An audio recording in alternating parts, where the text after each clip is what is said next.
And my next guest went viral for this epic takedown of the leftist narrative on race in the middle of that Seattle chaos. I know people don't like Trump. I understand that. But let me tell you something. If I had to pick between him and Joe Biden, I'm not voting in Joe Biden. You want to see a bunch of black people go to jail by the next 4 years? Put Joe Biden. Watch what happens. These Democrats, these are the same people who fought to keep slavery in. These are the same people who built the KKK. These are the same people who hated us from the beginning. The Republican Party is the party of the blacks. But yet these people are hijacking our movement, and the Democratic Party, they're trying to hijack our stuff.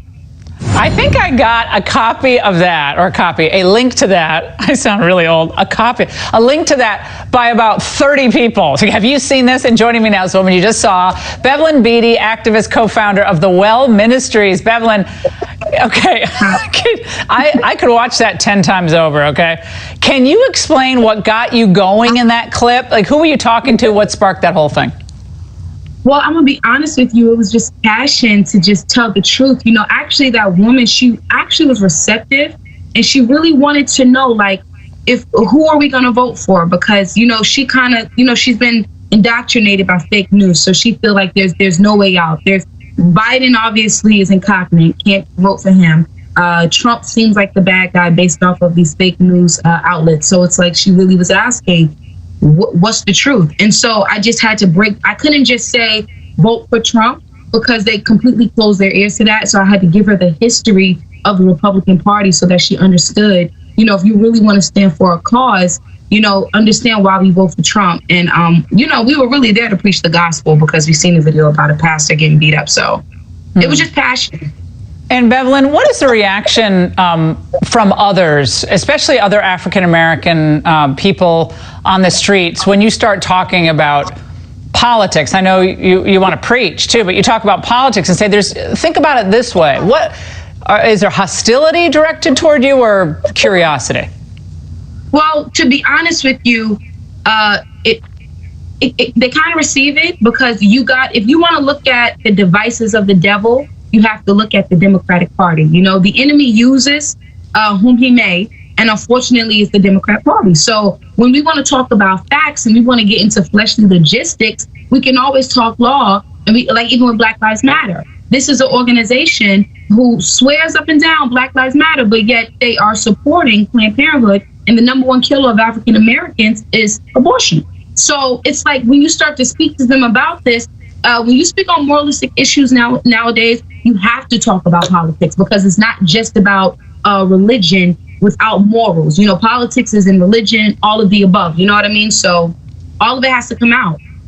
Well, President Trump spoke today at the White House and offered an executive order on police reforms and, you know, banning the chokehold. The response to it from the left was so negative. He's like, look, I want to get the economy back. We had such great jobs numbers, but we can do better here as well. Can he ever win with a segment of the left? Can he ever win? You know, to be honest with you, the left is so radical.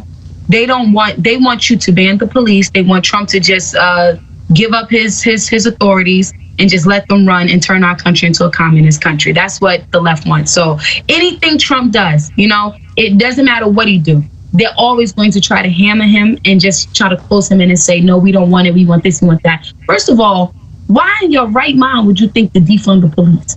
Why? I don't understand how one black officer does something in a Democratic-ran city. A lot of times when we're dealing with these injustices, it's in Democrat-ran cities from top to bottom. Now you're asking Trump to, you know, reform and fix certain things based off of your mess up. And now you're like, no, that's not enough. Get rid of the police. Why do you want us to get rid of the police that you ran? That doesn't make sense to me. So, I mean, Trump is never going to win to them, but the people see. The people's eyes are open, and they see and they understand who Trump is. They understand his heart. They understand that he's for the people. So it is what it is. Well, I think Bevelyn, sorry to interrupt, but I think that people on the streets at these protests, I think a lot of people are mean well. They need to hear different points of view. I hope you stay out there, and I hope you have a lot of friends who think like you do and speak just really frankly. And I think it's going to have a big effect. Thank you so much for joining us. Will you keep in touch with us? I will. Thank you so much. I'll keep preaching the gospel and letting people know Jesus loves them, because that's what it's about. All right. And yeah, let me do that. Bevelyn, thanks so much. Bevelyn Beatty here on the Laura Ingraham